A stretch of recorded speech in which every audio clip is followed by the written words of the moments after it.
Hello dear children, how are you all? I hope you all are fine. And here, first of all, I want to welcome to all of you.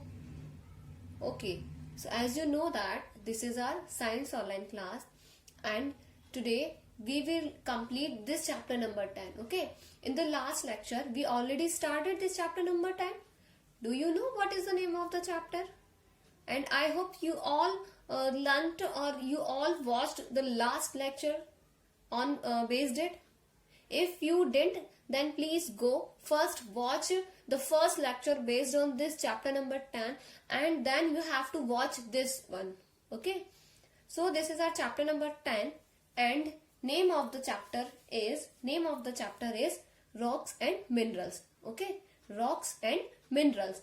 So dear student, we already started this chapter in the last lecture and there we learnt that what is rock, what is mineral, right? And also we started about the kinds of rocks. As you can see here, the heading is what are rocks we learnt in the last lecture and kinds of rocks. So if I ask how many rocks there are found, so your answer will be 3 types of rocks. Okay, how many rocks? 3 types of rocks. These are igneous rocks, sedimentary rocks and metamorphic rocks. I repeat again, depending on the way they are formed, rocks are of 3 kinds. Okay, how many kinds? 3 kinds. These are igneous rocks, sedimentary rocks and metamorphic rocks. And in the last lecture we completely learnt about igneous rock and sedimentary rock, right?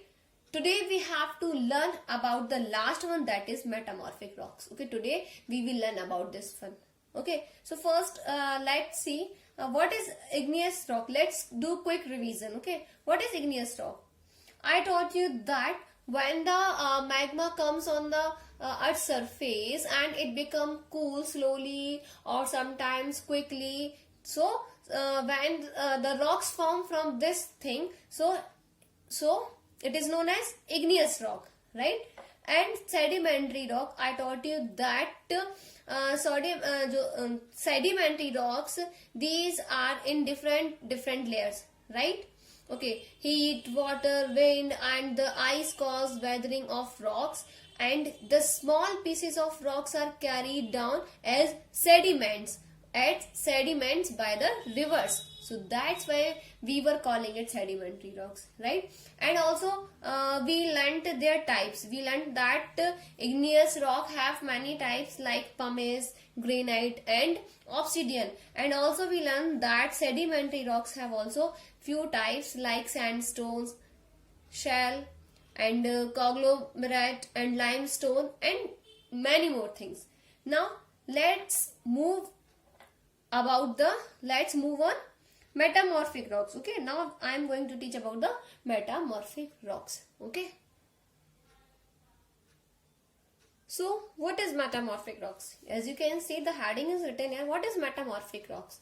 Okay, you have to read this chapter yourself. Okay, I am explaining here. Okay, so what is metamorphic rocks? Bacho, the word metamorphose means to change form. You can see here it is written to change form. Okay, to change form. I repeat, the word metamorphose means to change form. It means that when changes happen to the igneous or sedimentary or older metamorphic rocks due to heat and pressure. Recently we learned about the igneous and sedimentary rocks. So whenever such type of rocks have changes because of the heat and because of the pressure, so such type of rocks form metamorphic rocks. Okay, now let's see some examples. You can see slate, marble, quartzite and gneiss. Gneiss, we read it gneiss. Okay, so these are the type of metamorphics.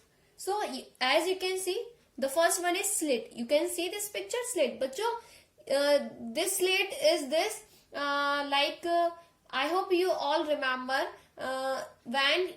when you all were studying in PC or nursery or pre-primary standard. So there I hope you all used slate. On the slate we all use chalk. Okay, on the slate for writing we use chalk, right?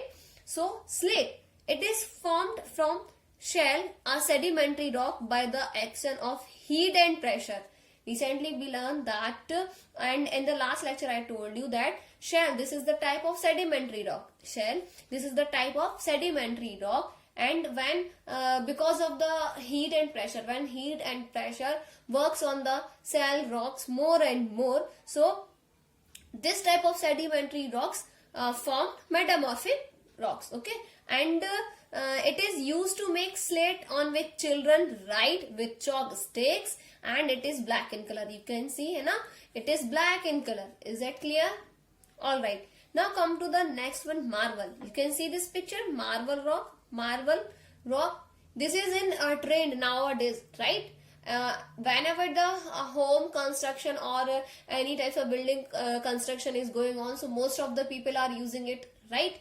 So marble, let's see first. It is formed from limestone. Limestone, this is also the type of sedimentary rocks, right? So it is formed from limestone, a sedimentary rock. It is white in color. As you can see here, it is white in color and is used to make buildings and floor of the houses, and the Taj Mahal in Agra is built from marble. Okay, I hope you all have seen the picture Taj Mahal. Okay, in the movie or in your book or in TV, at any places. So the Taj Mahal is made up of this white marble. Okay, this white marble. Now come to the quartzite. Quartzite. Okay, this is quartzite. What is quartzite? You can see this picture. This is about quartzite. So it is formed from sandstone, which is rich in mineral quartz. Sandstone. This is also a part of what? Sedimentary rock. Sedimentary rock. So when it is when heat and pressure work on sedimentary rocks too much, okay, when heat and pressure work on sandstone too much, so it becomes, or it formed quartzite. So it is formed from sandstone, which is rich in mineral quartz, and it is very hard and used to make statues. Okay, statues. Is that clear? Now come to the gneiss. You can see this picture. This picture, gneiss rock. Okay, it is formed from granite. And it has irregular streaks or bands of different colors. It is used in road construction. Okay, it is used in road construction. It means that there is no proper color. Okay, that's why it is written here that it has irregular streaks or bands of different colors. Is that clear? Alright, so dear student, here we completed all the three types of the rock. First I taught you igneous rock, second sedimentary rocks, and recently we learned about third one, that is metamorphic rocks. Is that clear? Now come to the minerals. Minerals, this is the second part of the chapter. I hope you know that the name of the chapter is rocks and minerals. So here we completed about the rocks. Now here we are going to learn about minerals. This is minerals. What is minerals? Do you have any idea? Bachcho, minerals are chemical substance. Okay, minerals are chemical substance. In short way, if we say minerals are chemical substance which is found in nature. Okay, so minerals are chemical substances found naturally in the earth's crust, and these are found where? In the earth crust. If I ask minerals, where are these found? So these all are found in earth crust. Is that clear? Okay. And they are solid and have crystalline form. Crystalline form, it means that in crystal form. Have you seen the crystal? Crystal in the form of crystal. That's why it is written here crystalline form. Okay. And rocks are made up of minerals. Recently we learned that. Right? Recently we learned that rocks are made up of minerals, and minerals can be either metallic or non-metallic. This point you have to keep in your mind, that is Minerals can be either metallic, okay, or non-metallic. Is that clear? Okay. So what is metallic or non-metallic? Recently we use these two terms, metallic and non-metallic. What is metallic? Okay, I am telling here. Bacho, have you listened about aluminium? I hope you all have some cookware or some आप बोल सकते हैं some pots, right? And cooker.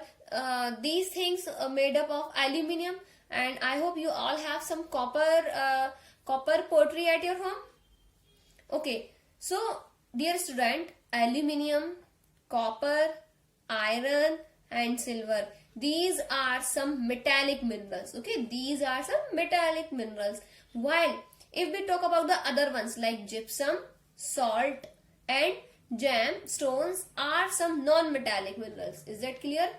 Okay, so I repeat again, which type of minerals come under metallic and which type of minerals come under non-metallic. So listen to me carefully. If we talk about aluminium, copper, iron, silver, so what are these? These all come under metallic mineral. These all come under metallic mineral. Okay.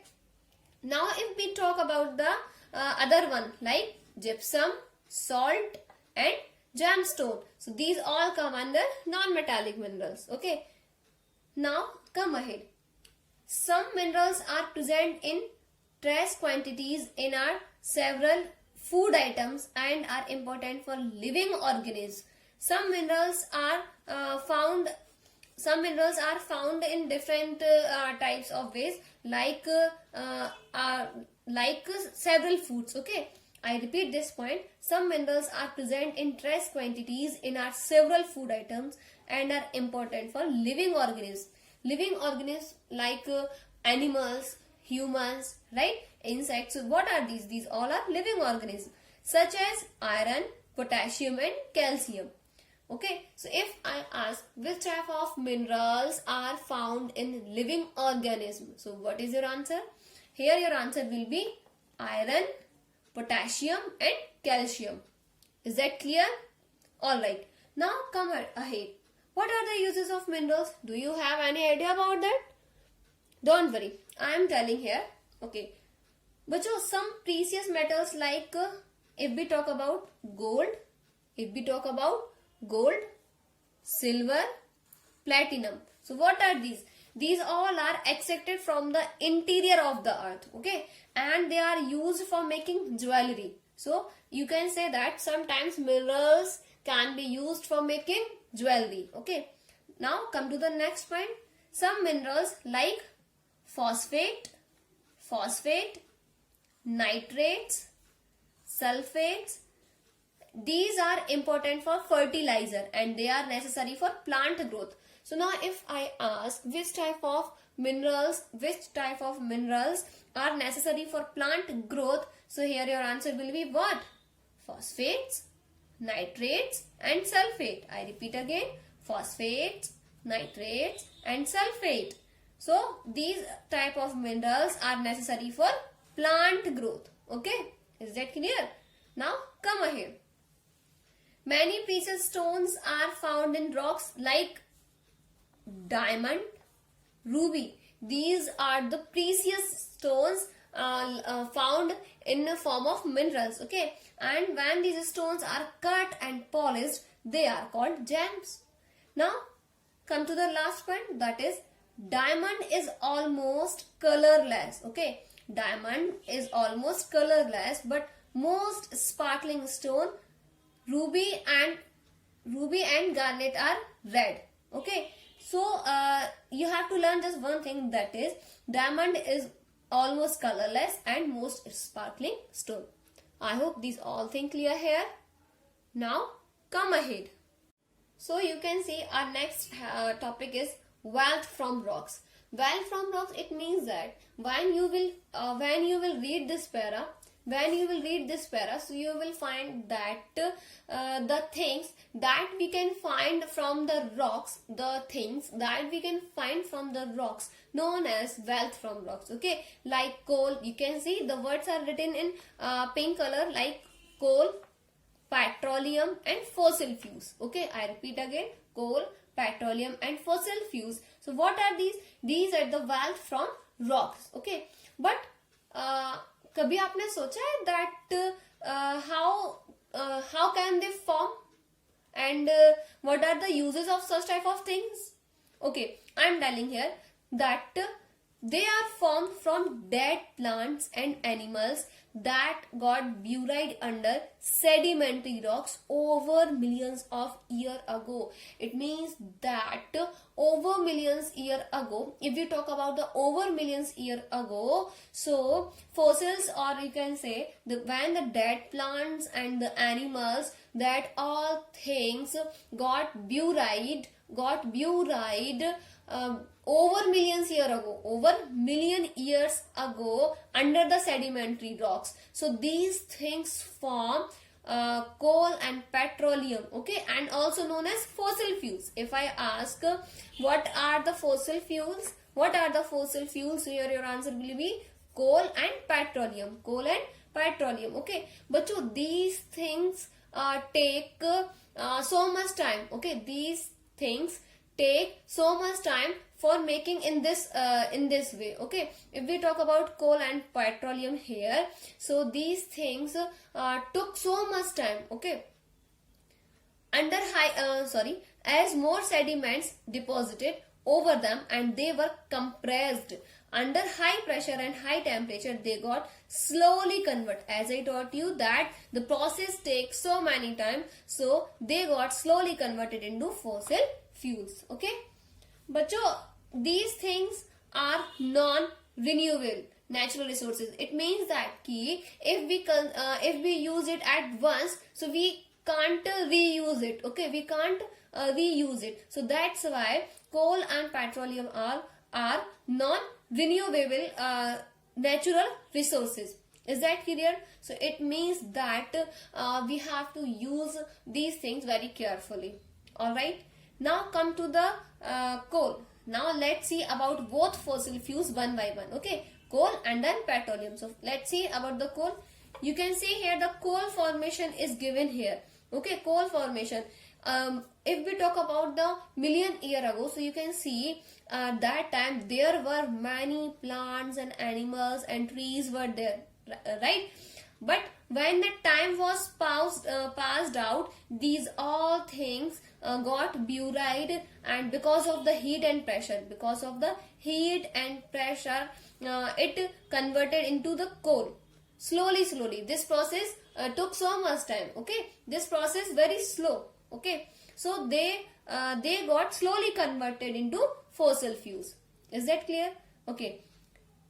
What is the uses of coal, if I ask? So it is used for cooking food and also used in power stations to produce electricity. So this was about the coal. Okay. Now come to the next point. Okay, that is petroleum. Dear student, if we talk about the petroleum, so first of all you have to know the meaning of this word, that is petroleum. Okay, so the name petroleum is derived from two words. First petra, it means rock.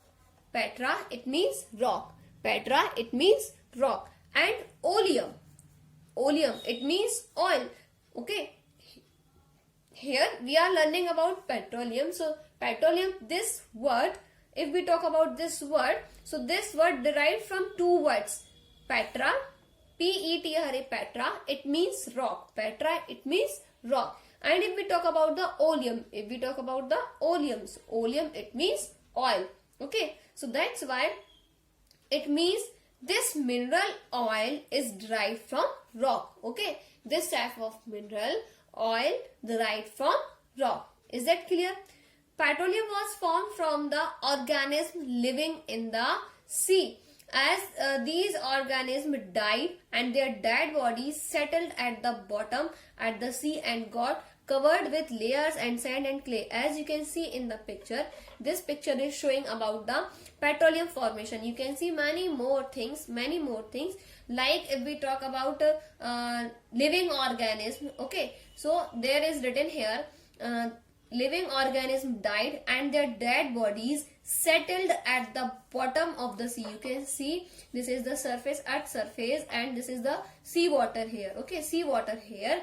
So at the bottom of the sea and got covered with layers of sand and clay over millions of years, absence of the air and high temperature. Okay, for making it formation, here we are learning about its formation.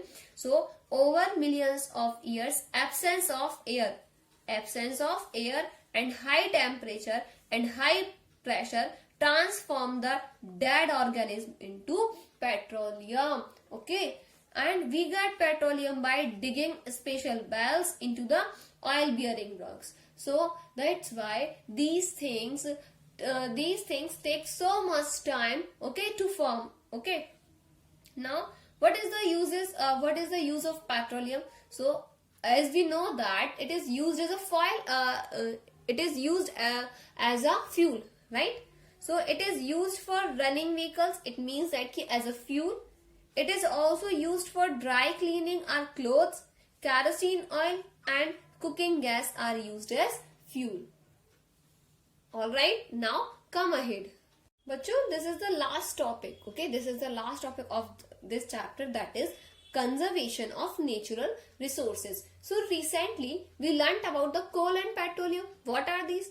These all are our natural resources, right? And we have to conserve. So how can we conserve our natural resources? So let's learn here. Okay, the minerals are natural resources and they take millions of years to form. Okay, they take millions of years to form, and if we do not use them wisely, so they will exhausted very soon, and we must use these natural resources very carefully. Okay, because these all things take so much time. Okay, and this process is very slow. Okay, so that's why we have to use them very wisely, right?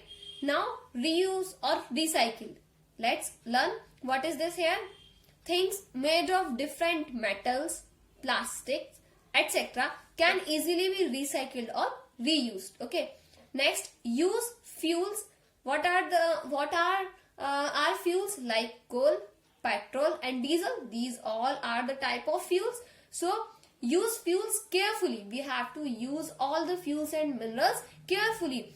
If we take our stoves, scooters and cars in good condition, so they will use less fuel, and this helps to conserve fuel. Okay, and the last point is use more of the sun, wind and water energy. These alternative resources of energy cannot be exhausted.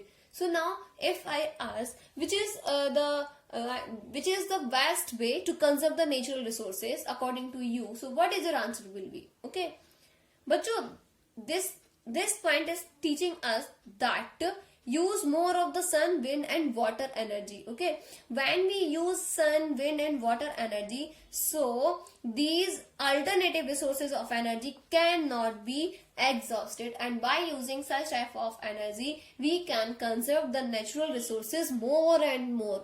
Is that clear? So dear student, here our chapter rock and minerals completed. Now these all things you have to read and revise yourself. Now we will meet in the next video. So till then, stay safe, stay healthy and please take care of yourself and your family. Alright? Okay, bye.